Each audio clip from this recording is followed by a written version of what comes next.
Hoy presentamos artículo 25 del Pacto de San José, Costa Rica y el juicio de amparo en nuestro país. Adelante. ¿Qué tal, abogados? Muy buenas tardes, los saludo con muchísimo gusto. Mi nombre es Iván Ballesteros y les doy la bienvenida al video resumen de la sesión de hoy, en el cual analizamos el artículo 25 de la Convención Americana de los Derechos Humanos, el Pacto de San José, Costa Rica. Y posteriormente incursionamos un poco en el juicio de amparo, que precisamente va a garantizar que los derechos humanos estén protegidos, estén tutelados y que su ejercicio no esté limitado a capricho de la autoridad, y ante estos actos de autoridad pueden promover el juicio de amparo. Bien, vayamos por partes. En la clase de hoy tocamos el artículo 25 del Pacto de San José, Costa Rica, que nos informa que toda persona tiene derecho a un recurso sencillo y rápido que pueda hacer valer ante los tribunales de su país en contra de actos de cualquier autoridad que daño, menoscabe o limite sus derechos humanos.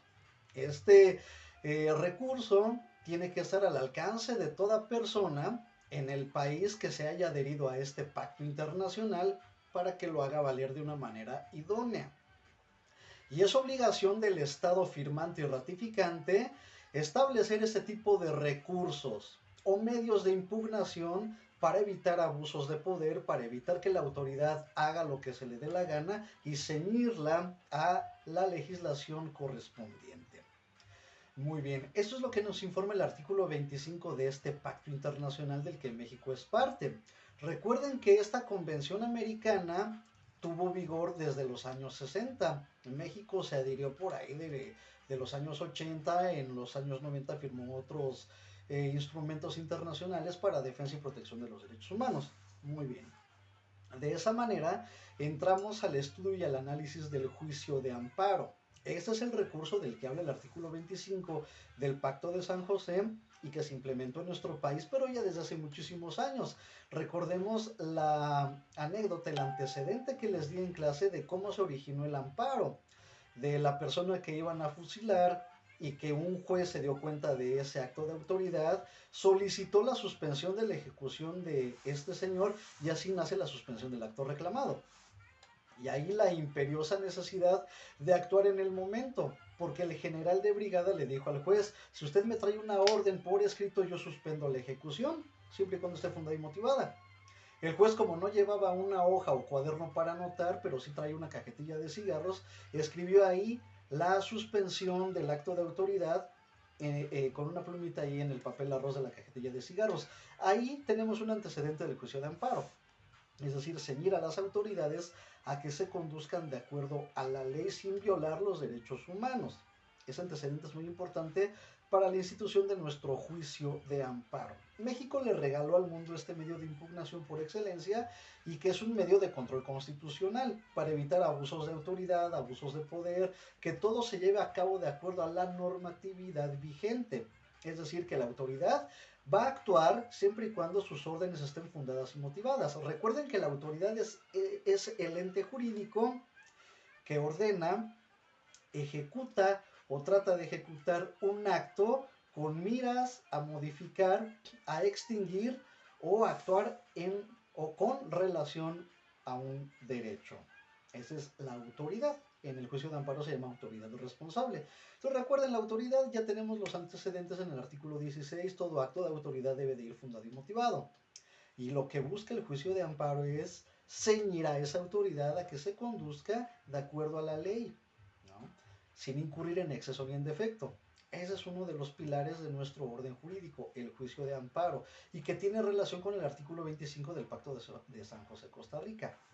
Bien, chicos, analizamos en ese sentido el contenido del artículo 103 de la Constitución, que nos informa que los tribunales de la Federación se van a abocar al conocimiento y resolución de los asuntos que tengan relevancia para el orden jurídico y que tenga que ver también con el juicio de amparo. Y también tocamos el artículo 107 de la Constitución Política de manera preliminar y vimos algunos de los principios del juicio de amparo. Recuerden, chicos, el juicio de amparo siempre se va a llevar a cabo por instancia de parte agraviada. La parte agraviada es quien resiente estos actos u omisiones de la autoridad y que vulneran sus derechos humanos o afectan su esfera jurídica. Recuerden, ese es el de los primeros principios del juicio de amparo a instancia de parte agraviada. Todo amparo debe de promoverlo el quejoso, que es la persona agraviada, la parte agraviada. ¿Y contra quién va a interponer el amparo? Con la autoridad responsable, el ente jurídico creado para ordenar, ejecutar o tratar de ejecutar sus resoluciones, siempre y cuando deben de ir fundadas y motivadas de acuerdo al artículo 16 constitucional. Muy bien. Estas dos personitas son parte en el juicio de amparo. Tenemos a la persona llamada quejosa y a la autoridad que comete estos actos. Muy bien. La relatividad de la sentencia también es otro de los principios del juicio de amparo. Y esto es que la sentencia únicamente se va a circunscribir al caso particular. No va a ser extensivo esta protección de amparo a otras personas que no hayan instado. Por eso el principio de instancia de parte agraviada, que es el quejoso. La relatividad de la sentencia únicamente se va a enfocar a amparar cuando sea procedente al quejoso, cuando vaya a instar al órgano jurisdiccional. Ahí no hay de otra. Y también vimos la suplencia de la queja, esta figura muy importante y revolucionaria en nuestro orden jurídico, que implica que el juzgador ex oficio o de oficio, por ministerio de ley, esto es que la ley le impone esta obligación de recibir la demanda, analizarla y si detecta errores, omisiones, ambigüedades o cualquier otro dato que no sea consistente, tiene la obligación de subsanar o de corregir dichos errores a favor del quejoso. Pero esta figura de la suplencia de la queja no es aplicable a todas las ramas, únicamente en materia penal a favor del imputado, en materia familiar a favor de los menores de edad y a la madre de familia también, o a la parte vulnerable en este proceso. En materia agraria a favor de los comuneros y en materia laboral a favor del trabajador. A favor del patrón no opera la suplencia de la queja, salvo algunas particularidades que se contemplan en la ley de amparo. Cuando se ha impugnado una norma general en materia de amparo y que el patrón no haya hecho valer los conceptos de violación correctamente, sí se puede hacer la suplencia de la queja, pero son casos muy particulares y que revistan ciertos requisitos que se hayan satisfecho. Pero únicamente la suplencia de la queja implica a estas ramas del derecho. ¿Por qué? Porque hay partes débiles en el procedimiento. Por ejemplo, en materia penal, la parte débil es el imputado que se enfrenta al aparato estatal, que tiene todos los recursos, tanto humanos, científicos, financieros, para incoar un procedimiento penal contra él y obtener alguna condena. El imputado es la parte débil en el procedimiento. En materia laboral, la parte vulnerable obviamente es el trabajador, que va a pelear contra el patrón que sí tiene los medios para pagar buenos abogados, en teoría, ¿eh? En materia agraria, obviamente, los comuneros, que son personas que sí están en una situación de vulnerabilidad manifiesta y la ley les tiene que suplir la queja. Muy bien. En estas materias opera esta figura jurídica revolucionaria en nuestro país. Nos han querido copiar otros países nuestro juicio de amparo, pero no les sale. En Estados Unidos, por ejemplo, tienen el habeas corpus, pero no es tan consistente como nuestro juicio de amparo. En otros países, por ejemplo en España, tienen el recurso de casación, pero tampoco les sale.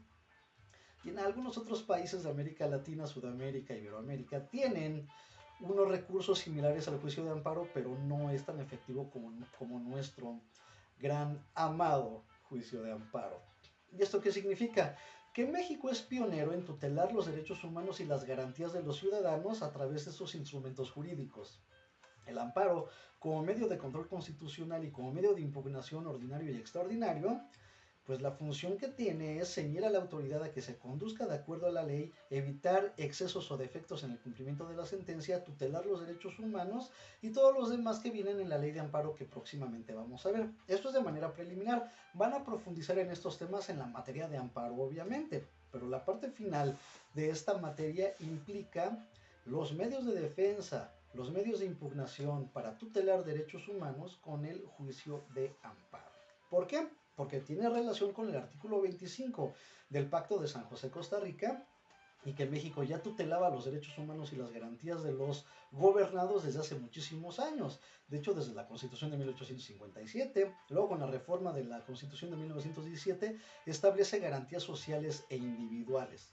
Recuerden que nuestra Constitución se divide en la parte dogmática y en la parte orgánica, que la parte dogmática también se le conoce como the Bill of Rights, y la parte orgánica se le conoce como the State of Government.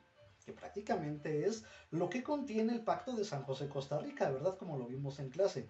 Tiene una parte dogmática y una parte orgánica. Tiene la parte dogmática en los artículos que tutelan y contemplan los derechos humanos y los derechos políticos y sociales.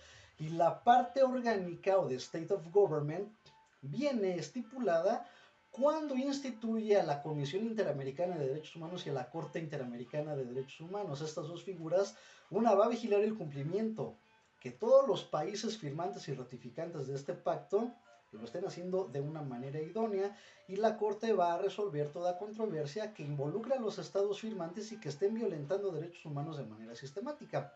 ¿Por qué? Porque muchas veces la justicia de un país en específico no alcanza a tutelar los derechos humanos y tiene que acudir a instancias internacionales para que los derechos estén totalmente protegidos. Recuerden que eso tiene un origen por la conflagración bélica de la Segunda Guerra Mundial, en el cual se tuvo la imperiosa necesidad de modificar el orden constitucional, jurídico, político de todos los países que estuvieron participando en este conflicto, y evitar a futuro, como lo estamos viendo ahorita con la guerra entre Rusia y Ucrania, para que no se vulneren derechos humanos y otro país no vaya a imponer su voluntad violando la heteronomía, o la violando la autonomía con esta heteronomía a un país débil, ¿verdad? Entonces, por eso se tuvo que modificar el orden jurídico a nivel internacional. Nuestro país tiene firmados muchísimos pactos, tratados, convenios internacionales para tutela y defensa de los derechos humanos. Tan es así que ya no basta la Constitución para tutelar y proteger los derechos humanos. También tenemos los tratados, pactos internacionales o instrumentos internacionales para proteger y tutelar los derechos humanos a favor de los gobernados, ya sea que sean originarios de ese país o que estén de visita. Los derechos humanos son universales, recuerden. Artículo primero constitucional reconoce a los derechos humanos como universales, interdependientes, que tiene el principio de progresividad. Esto es muy importante que lo sepan, chicos. Entonces, recuerden, artículo 25 del Pacto de San José, Costa Rica, el derecho a un recurso sencillo y rápido para solicitar a los tribunales del país que tutelen los derechos humanos del gobernado, y que el Estado tiene que garantizar el acceso a estos recursos sencillos y rápidos. En nuestro caso particular tenemos el juicio de amparo. En Estados Unidos, que también es parte de la OEA, o la Organización de los Estados Americanos, también tiene su habeas corpus similar al juicio de amparo, pero no es tan efectivo como el nuestro. En otros países, recuerden, tienen sus medios de impugnación o estos recursos que van a amparar a los quejosos para que de esa manera sus derechos humanos estén completamente garantizados. Muy bien. Jóvenes, les recuerdo que a partir de mañana miércoles, vamos a tener reposición de las clases que lamentablemente yo no estuve presente por cuestiones de salud y por exigencia médica, porque era incoherente que yo me presentara en estado contagioso del COVID y su salud estuviera en riesgo, ¿verdad? Es algo ilógico que yo me presentara así, por eso me tuve que aislar. No fue por gusto, fue por una obligación médica y por ética humana. Pero a partir de mañana comenzamos con la reposición de las clases. Y eso sí, jóvenes, voy a ser muy enfático en esto. Toda duda que tenga debe de ser expuesta en la clase. Mañana fijamos las reglas del juego. Por hoy les dejo el video resumen para que esta información la tengan a la mano. Las fuentes, chicos, las fuentes son el Pacto Internacional de Derechos Humanos, el Pacto de San José, Costa Rica, que deriva de la Convención Americana, ¿verdad? En el artículo 25 del Pacto de San José, Costa Rica, nos encontramos con esta figura del recurso sencillo y efectivo para solicitar el amparo contra actos de autoridad. Y también vimos de manera preliminar el juicio de amparo con el artículo 103 y la fracción del artículo 107, que llegamos hasta la suplencia de la queja a favor del gobernado cuando sus derechos sean vulnerados. Mañana comenzamos, jóvenes, les reitero, con la reposición de clases. Espero que sean puntuales, que cumplan con las actividades y las hagan apegadas a la normatividad, porque esto va a redundar en su preparación académica. Muy bien, jóvenes, y está abierta la plataforma para que me manden su ensayo de la actividad que quedó pendiente la vez pasada, y tienen aquí el material de consulta opcional para que así vayan ustedes incrementando su conocimiento, se genere dudas, las aclaren, y ahí el material está a su disposición. Muy bien. Jóvenes, un placer estar con ustedes. Nos vemos mañanita para reponer las clases pendientes. Espero que participen, que asistan y que cumpla las expectativas el curso que aquí nos servimos ofrecerles. Nos vemos, chicos, un abrazo fraterno, pasen bonito, excelente noche.